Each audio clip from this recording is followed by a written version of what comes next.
verdict in the Hernandez Govan trial. In case you missed it, that verdict came out roughly around 10:45 this morning, and it was not guilty on both counts. Hernandez Govan was accused of being the mastermind in the death of rapper Young Dolph. He is now a free man, free to go after 2 not guilty verdicts. I never heard of that incident. I heard of it. If you reverse it, I done heard of it that way, the attempted hits on Dolph, but at that point, I hadn't heard anything about someone trying to do anything to Gotti. Whatever money you get, save that shit, bro, because they gonna need it. You making on this YouTube. Govan just left a freeman, but only 1 week into his independence, and he's already making noise, rushing into interviews without stopping, using aggressive language, especially regarding Yo Gotti and his entire camp as like he has nothing to lose. And that's when he mentioned to me, he was like, man, they ain't trying to do nothing about Dolph trying to... The streets don't forget, though, and people are already noting the contradictions and outrageous errors in his stories. Govan might be brought back to prison at this rate, or worse, the streets themselves might silence him. The internet was the first to report Hernandez's release. Individuals were sharply divided by the response. There is absolutely no intermediate ground. On one side, people were saying that since the man had gone through the legal system, had his chance in court, and had been found not guilty by the jury, he should be allowed to go on. The other side, however, was incensed and yelled, "He's guilty," as ever. They said that he had walked away from murder, which seemed like a betrayal of Young Dolph's legacy. Just another ripping wound, no true justice. Additionally, Hernandez's sorrow... I just want to say thank you to my attorneys, Manny, Robert, Haley, Beth, Handel, my private investigators, and Manny still helped me, and he knew I was innocent. Everybody around. Full modest appearance as he thanked everyone and spoke about leaving Memphis behind did not quell the anger that was simmering on the opposite side, despite the initial crowd's attempts to feel validated by his departure of a guy pleading for peace. However, the issue is that he isn't actually doing that. Hernandez wasted no time going online when the verdict was rendered and he was released. He is always running his mouth and doing interviews one after the other, and it appears more repulsive the more he talks. He is essentially validating what people earlier dismissed as unfounded street whispers, rather than remaining silent and low-key, as one might anticipate from someone in his position. Consider Cornelius Smith, who confessed during the trial. He was portrayed as an unstable junkie with an untrustworthy story. A witness was written off as babbling gibberish. However, Hernandez is now speaking recklessly outside. Additionally, he is unknowingly supporting. What's your relationship with Yo Gotti? I don't have a relationship with him. I never met him, never did any bit. Some of Cornelius's assertions. The last thing Hernandez needs is to corroborate the so-called junkie's testimony, and that's precisely where things start to look risky. Then he made the audacious assertion that he had never had a relationship of any kind. You and Big Jook had a relationship? Yes, he was an associate of mine, yes sir. You were how old when you met him? Met Jook when I was around between 22. You guys used to gamble together? Yeah, that's how we met, gamble. Okay, and you guys are like almost cousins?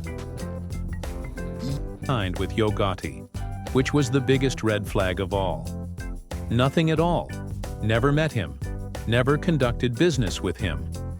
Additionally, nobody is buying it. Streets, however, are not at all buying it. This is due to Hernandez's own admission that he and Yo Gotti's older brother, Big Jook, were close for years, lived in the same neighborhoods, and had strong ties that cannot be dismissed as unimportant. Even if there was no direct commerce with Yo Gotti, they are persuaded that their paths had to cross at some point since the circle was simply too close. Fans are criticizing him harshly, asking questions such, how can you... 2021, a few months prior to the actual shooting, you were actually working with... Swear you never met Gotti when you were moving side by side with his own brother. Another contradiction follows, which further casts doubt on his entire "I don't know Gotti" assertion. Hernandez boasts about working for Gotti's company, CMG, in the same sentence. He talks about identifying potential and signing artists, essentially helping to shape the brand's future. That slip made the whole thing sound way too real. Reached out to Juke and asked him to come by and check the material out. And that's how it started. Okay, so Juke is at your house. Is Straight Drop at your house? He even went so far as to claim that he was attempting to arrange a CMG deal with Straight Drop, the same man who was ultimately implicated in the murder of Young Dolph. People are shaking their heads over that one detail because it seems more like profound participation than remoteness. Speaking of which, Cornelius Smith stated in court that money was the primary motivation for Straight Drop. It's simple. Big Juke promised him a record deal, the golden ticket, that would purchase his allegiance, he said. Hernandez is now essentially corroborating the same stuff out here. He acknowledged that when the topic of music and deals came up, he was sitting in the house with Big Juke and Straight Drop. And the entire situation sounded far too real because of that lapse. People are finally making the connections. Straight Drop's belief that eliminating Dolph could be his path to success now makes sense if he was hanging around. And I went to the door and it was Cornelius. And I was under the impression that he just wanted some X pills or whatever like he normally did. So I told him to come back later. And he was like, no, it's important. So I stepped outside and that's when he mentioned to me, he was like, man, they ain't trying to do nothing about Dolph trying to kill Gotti. Now, Juke, and learning about deals and chances. According to others, Straight Drop likely believed that he would finally establish his worthiness for the CMG stamp if he solved Juke's biggest issue and got rid of his primary opponent. He believed he may gain entry into the industry with one lethal favor, but it totally backfired instead of helping him advance. He now faced Heard of it. If you reverse it, I done heard of it that way, you know, the attempted hits on Dolph, but at that point I hadn't heard anything about someone trying to do anything to Gotti. but spending the rest of his life in prison. No fame, no deal. Just sorrow. Hernandez did not stop there either. He went further, stating that the same day Cornelius Smith visited the house. He claimed that he believed Cornelius was simply stopping over to pick up some narcotics as usual. Hernandez also stated that he was so focused on getting Straight Drop signed that he urged Cornelius to go. Hernandez then revealed the most terrifying revelation. The statement, "They ain't trying to do nothing about Dolph trying to kill Gotti," startled everyone, he said, as Cornelius abruptly turned to face him. Here's where things got very insane on the internet. Hernandez began by saying that he had never heard of anything like this before. He freely acknowledged that he was aware that Yo Gotti wanted Dolph to move aside. He had no secret about that. But the startling turn of events that Hernandez claimed Dolph intended to murder Gotti, that was brand new knowledge, and it ignited the entire discussion. However, Hernandez's performance isn't getting much support from fans. They claim that Cornelius already I'm standing up there. I seen him pull off right here. Yeah, pull off right here. Bro, a truck came from right here, pulled up, slammed on brake. Ain't like a understood the true purpose of that meeting if he could bring it up in passing while Big Juke and Straight Drop were both there. Straight Drop is being pressured into conducting bloody business by the promise of a record deal. According to popular belief, Hernandez can continue to be foolish, but the fact that Cornelius spoke openly in front of him indicates that Hernandez was already in the loop. Because Cornelius already understood, Hernandez was a part of the larger picture, he didn't hold back. Furthermore, it is entirely consistent with Cornelius's testimony of the conspiracy in court. As people are pointing out, Cornelius wasn't lying about anything, particularly not about that Been knowing this shit for a long time. You kill your haters. meeting, even though he may have been a junkie leading a filthy life. Then Hernandez's own mistakes revealed yet another shocking revelation. He essentially acknowledged that Yo Gotti had made several attempts to remove Young Dolph. And the streets are a direct line to history if anyone wanted evidence beyond words. Dolph made it through multiple attempts before they were successful. The first occurred in broad daylight during CIAA weekend in Charlotte in 2017, when his SUV was hit by more than 100 bullets. It was only a few blocks from the arena held for the basketball championship. Shells were scattered across the streets, and cars were torn to shreds. It resembled a war zone in anarchy. A rumor had it that Dolph had already made his truck bulletproof before to the ambush. It was almost as if he understood that Yo Gotti's camp was in danger and that he needed to get ready for battle. Detectives say 3 men approached him right in front of Lowell's Hollywood Hotel today, where all 4 were guests. There was a fight, Young Dolph fell to the ground, and that's when one of the 3 suspects battle. Shortly thereafter, 3 guys were arrested in relation to the shooting. Frederick, Black Anus Gardner, and Black Youngster. They were all charged with serious offenses, ranging from open conspiracy to firing a gun into occupied property. Speculation lighted up the streets. However, Young Dolph hardly blinked when questioned about the arrest. He was not fazed. He was not afraid. He dismissed it as if it were any ordinary day. Instead, he concentrated on leveling up his maneuvers, locked in more forcefully, and made sure to shine even brighter in the face of his adversary. Dolph didn't hide immediately following the massacre in Charlotte. To you, they have epiphanies. They have like life-changing moments. Just want to ask, has your worldview changed at all after what's happened to you? Not really. And then Play with Yo B, a Yo Gotti diss track, was his response to the taunt.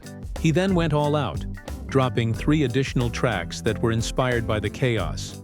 Bulletproof and 100 shots, transforming the suffering into pure ammo. The only connection, according to court documents, was a suspicious car that was rented, in Black Youngster's name, and the allegations against him were eventually withdrawn. However, there was no confirmation that he was inside when the bullets were fired, nor any indication that he was the driver. The mistrust persisted, though, and it wouldn't be long until Dolph's second attempt on his life came dangerously close to ending everything. A few months later, he was once more targeted by the streets outside Hollywood's Lowe's Hotel.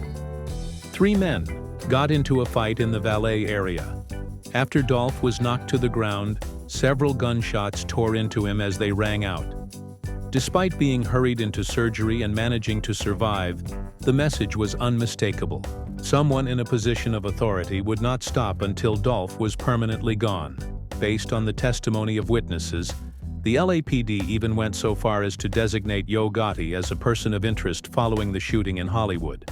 Police even located a gold Escalade that was related to the suspect parked nearby, and they arrested Corey McClendon, one of Gotti's close accomplices. However, the charges did not adhere as before. No one has ever been formally charged for that attack, and McClendon got away with it. Despite being on the verge of death, Young Dolph remained unflinching. He was not fazed. He had no paranoia. In fact, shortly after, he was seen walking about by himself, as nothing had happened. In front of the same individuals that wanted him gone, Dolph only worried about securing the bag, leveling up bigger, and stacking the money higher. Then came the saddest and darkest part of this whole story: Young Dolph's murder. It happened in Memphis, his hometown, during the middle of the day. Dolph frequently backed Makita's homemade cookies, where he had pulled up. And when the unimaginable occurred, he was ambushed outside the shop by 2 masked gunmen who fired several rounds before fleeing in a getaway vehicle. The entire incident was captured on camera, and Memphis suddenly lost one of its most prestigious voices. Here's the big question that has everyone talking right now. Why would Hernandez Govan enter a public forum? Essentially, you see me, Dolph, cuz? Where you at, Dolph? Where you at? Where you at? We in Castaic right now. We just left the store. Where you at right now, Dolph? essentially implicating himself and drawing others along with him. Some claim that he is simply careless and lacks the intelligence to hold his tongue. Others, however, think that something much more profound is at play. They believe Hernandez may be collaborating with the federal government. According to the notion, the feds don't care about him, which is the only reason he's currently free. Yo Gotti is the bigger fish thereafter. This theory is that Hernandez has already struck a deal and slipped out, or he is being given free speech so the feds may utilize his statements to support their case against Gotti. And that doesn't seem implausible when you think about it. Hernandez publicly acknowledged that Yo Gotti made several attempts to get Dolph removed. Given that Dolph survived several attempts before to his death, Hernandez appears to have seen the obvious connection. People are also observing Gotti's actions since Dolph's passing. He is calm, deliberate, cautious, and free of extravagant distractions or wild antics because he is aware that everyone is staring at him. Fans are pointing to black youngsters' peculiar behavior as if that weren't enough. You get saying that, bro, because nigga, they gonna need it. You making on this YouTube, you need to put it on your life insurance, people. Enough. After deleting CMG from his bio, declaring his independence, and then making cryptic remarks that seemed like direct jabs at Yo Gotti, he recently went viral. He said, "I'm sick of these dudes, and I'm going to lead by example. I blame the fake OGs, the fake big homies, the fake CEOs, the fake teachers, the fake people in your life. Not telling you..." You know what I'm saying, man? You know how, you was putting the narrative like I had something, like I was really in on it. You right from wrong, but I understand it's hard to listen to BS from a BS person. I was once like you. I'm not afraid to admit it. Youngster followed up with additional posts. I'm cool on that fake love and loyalty from people I realize been faking for too long. I'm cool with standing alone. I'm cool with the fact I put trust in the wrong people.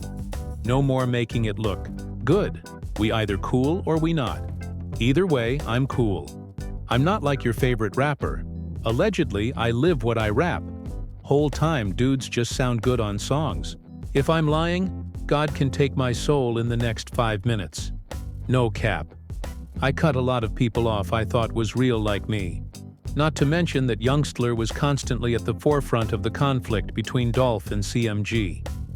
The loudest cry came from him. And now he's abruptly pulling away. Additionally, Black Youngster continued to show disdain after Dolph's death by creating a music video for one of his Dolph diss tunes in a cemetery. The video shows him rapping, just in front of a tombstone bearing Dolph's given last name, Thornton. People were shocked that he would go so far, especially so soon after Dolph's death, and that decision caused outcry. Youngster, however, did not recoil. "I could give 2 Fs what the world thinks of me." He responded to the criticism on Instagram by writing, "I come from the heart of South Memphis where you get no sympathy. Don't even know what that is." People are now speculating that Youngster may be aware of something if he is abruptly withdrawing. Perhaps he is trying to get away before the feds ultimately come down on Gotti and CMG because he senses the storm coming. Now, it is the main point of contention. The only dispute Dolph has had that ended up in the streets was with Yo Gotti and CMG. So people don't think he's innocent. Regardless of Hernandez's version of events, the blame always points to that camp. Returning to Hernandez, he displayed his true colors long before the Vlad TV appearances, which is another reason why people believe he is guilty. After a furious argument with blogger Say Cheese, who had been publicly accusing him and the other suspects of guilt, he had already gone viral. He made it apparent that he wasn't pleased to be called out when Hernandez confronted him during a heated 13-minute exchange. The argument quickly escalated from verbal exchanges to physical tension. Hernandez even threatened to ban Say Cheese from Memphis completely for his reporting style at one point. But let's say Cheese didn't fold. Telling Hernandez to check his tone, he pushed right back. Hernandez chose to go for the jugular instead of backing off, making fun of him and drawing comparisons to the high school bullies. People were riveted to the back and forth watching the sparks fly. Followed the scene that made everyone in the audience shiver. "Whatever money you making on this YouTube, you need to put it on your life insurance." Hernandez leaned in just as the chat ended, saying something that many people didn't find amusing. Say Cheese was essentially warned that his life would be in jeopardy, and it seemed like a direct threat. Viewers were persuaded by Hernandez's delivery that he wasn't merely rambling, rather he was conveying a lethal message. You know, I look at you as like little kids in high school that used to get beat up, and now you got a voice since the internet has been invented. Others weren't laughing at all, despite the fact that others dismissed it as Hernandez merely trying to gain influence, projecting toughness, or possibly even conducting a publicity stunt. If he's brave enough to say something so rash in public, they add, just think of the threats or actions he's doing behind closed doors. It only serves to confirm for many that Hernandez is, in fact, the man who is deeply involved in the upheaval and the subject of whispers. And here we are now. It appears that the Dolph vs. Gotti story is far from over. The storm seems to be intensifying once more, and the upcoming chapter might be even more repulsive than the previous one. What do you think then? Is Hernandez playing a risky game, or is he exposing too much? Leave a comment below with your opinions. If you're locked in, press the like button. Remember to subscribe as well so you don't miss the next thing.